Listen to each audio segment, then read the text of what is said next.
I mean, I'll take this thing if no one wants it.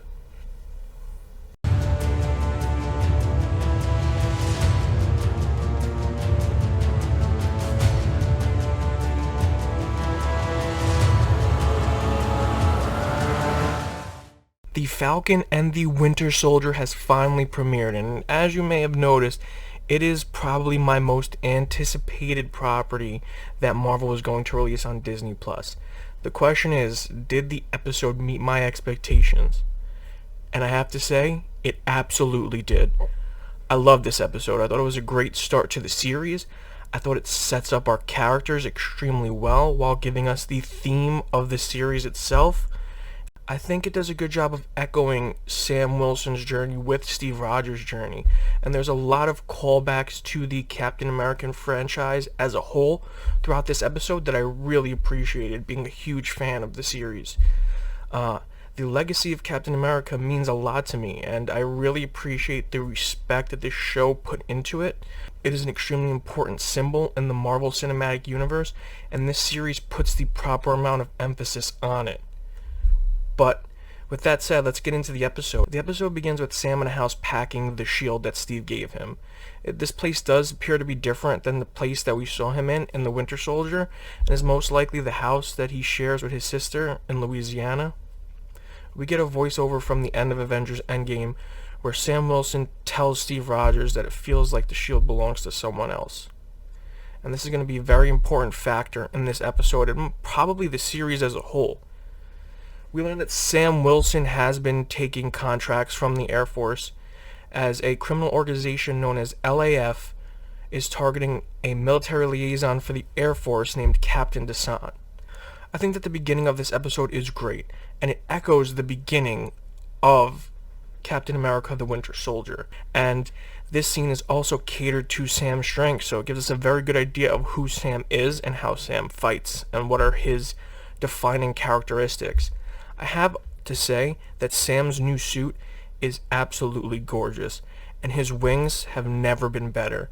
Not only is he able to use his hands now, and the wings operate separate from his hands, but the wings appear to be way more avian in nature. They fly extremely graceful, and when they come out, it appears that they fold into place like feathers, which I think give it an overall amazing design, and I really love this. We see that Sam is quite not at the same level as Steve was, as he needs to use more creativity and his gadgets while fighting than Steve did. And we can also see that he's probably not to the same level when it comes to fighting styles as Steve was, because George Batroc was able to take him out one-on-one and subdue him momentarily, whereas Steve Rogers laid him out pretty easily.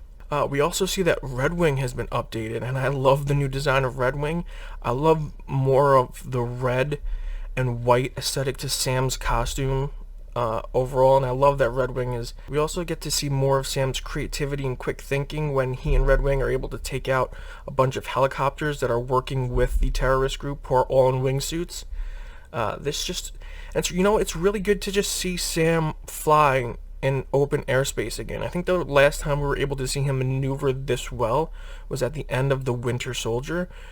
In Civil War and the two Avengers movie, he was pretty much just flying in close combat, but here we get to see him use his wings and really displays his ability to pilot them extremely well. I thought it was a great opening act to the show.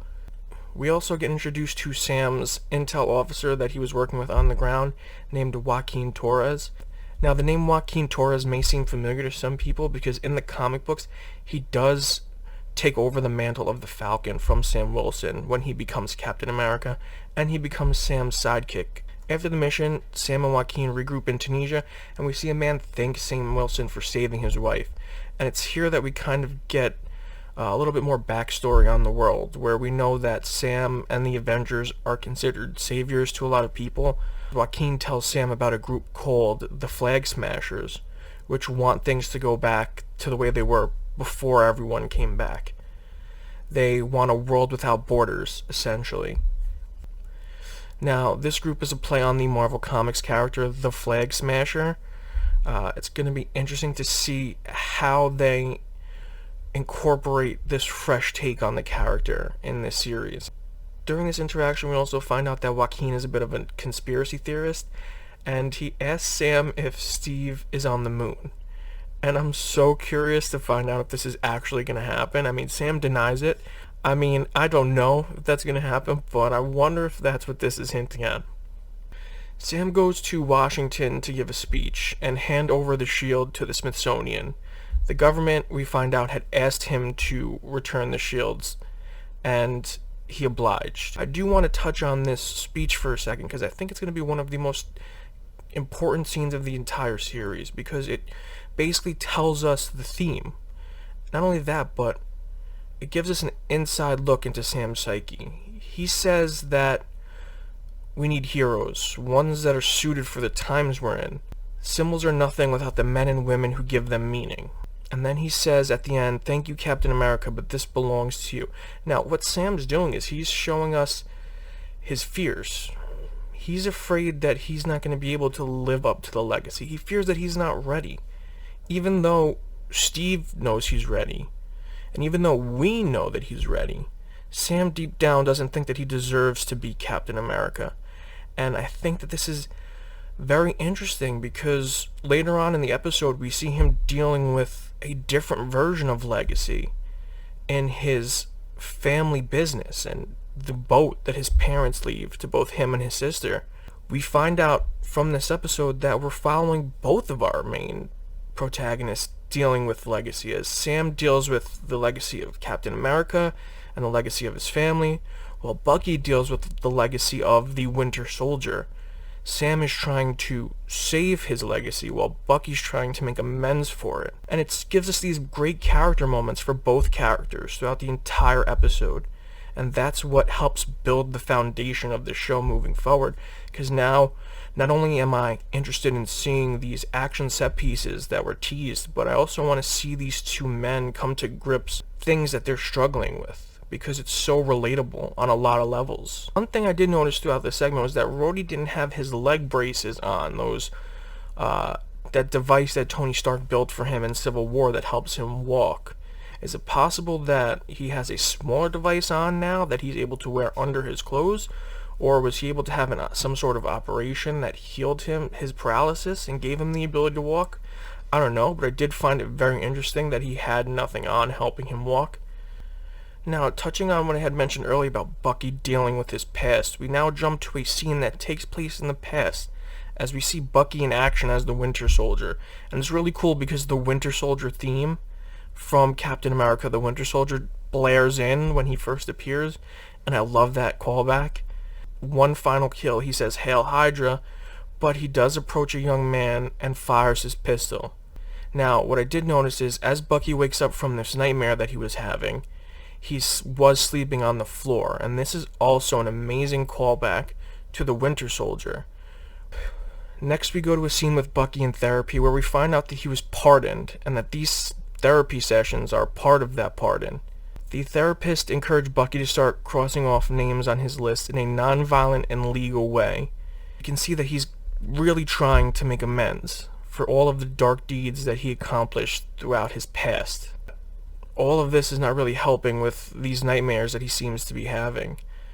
We also find out that really Bucky has no one. He has less than 10 contacts in his phone. He hasn't spoken to anyone in a week besides his therapist, and that he's ignoring all of Sam's texts.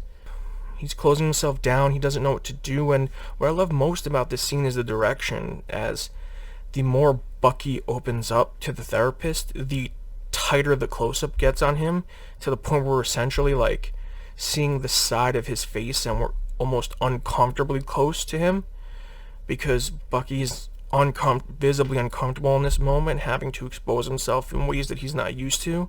We're back with Bucky in Brooklyn, where we find that he has befriended an old man named Mr. Rory Nakajima, and that every Wednesday they get lunch together. Mr. Nakajima just happens to also be the ultimate wingman, as he sets Bucky up with the bartender at the sushi restaurant that they're at, and Bucky also in this moment compares dating to dancing, like his best friend Steve did in the first Avenger with Peggy Carter, and I thought that was a really nice moment. Mr. Nakajima, though, gets extremely sad staring at a plate of mochi, and he says that his son loved red bean mochi. Mr. Nakajima tells Bucky that his son had died, and that he was told that he was at the wrong place at the wrong time. But that's all he knows, and not knowing is really the worst part. Then we're back with Sam as he heads to Delacroix, Louisiana, to return to his sister and 2 nephews, who we find out were not blipped during the 5-year period. Sam's sister runs a fishing boat named Paul and Darlene, and we do know that this boat was named after Sam and Sarah's parents, Sarah being the name of Sam's sister. She wants to sell the boat because the business is struggling, but Sam wants to keep it because they grew up on it, and it was their parents. This all ties into the theme of not only the episode, but of the entire series, which is legacy. Sam convinces her to try and get another loan after Sarah's failed multiple times, but Sam is determined and says they will get it because of him essentially being the Falcon. We are back with Bucky on his date as we see shades of the charming Bucky from the first Avenger movie come out as he tries to adjust to dating in 2023.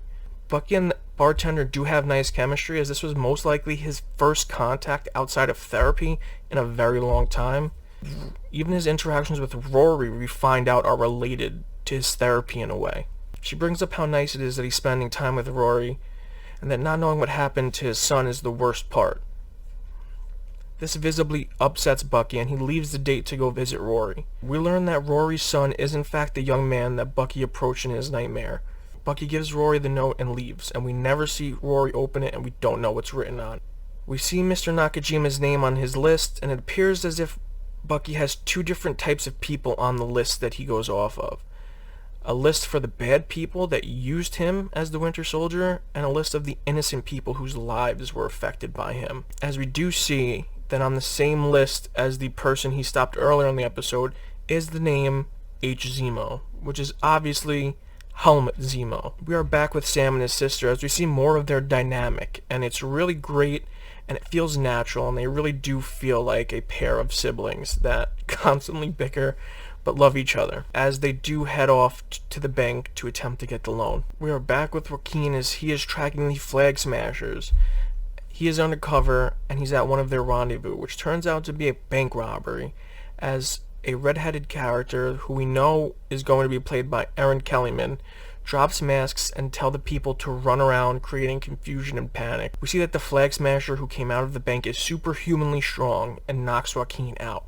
We are back with Sam and Sarah, as we see that the banker they are trying to get a loan from recognizes that Sam is the Falcon, even though he saved half the universe, is unable to acquire a loan, due to the fact that after the blip, things have changed.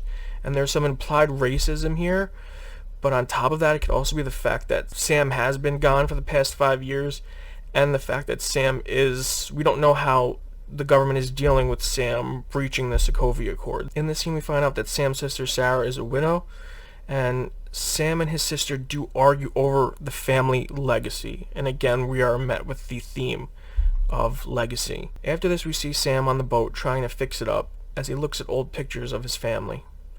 Joaquin reaches out to him and informs him about the attack. After this is done, Sarah comes in and tells Sam to look at the news. It is a press conference where the government is introducing the new Captain America, John Walker, and Sam is visibly crushed. This scene is powerful for a number of reasons, one of which being Sam's complete shock and hurt at what is happening, and this is acted beautifully by Anthony Mackie in this scene. Another is, it works because we as the audience have a visceral reaction to this. I know when I was watching this, even though I assumed that John Walker was going to be the new Captain America, there was this sense of shock on my face because that shield, that symbol means so much to me.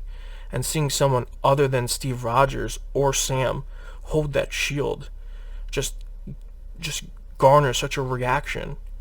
And it's a great moment.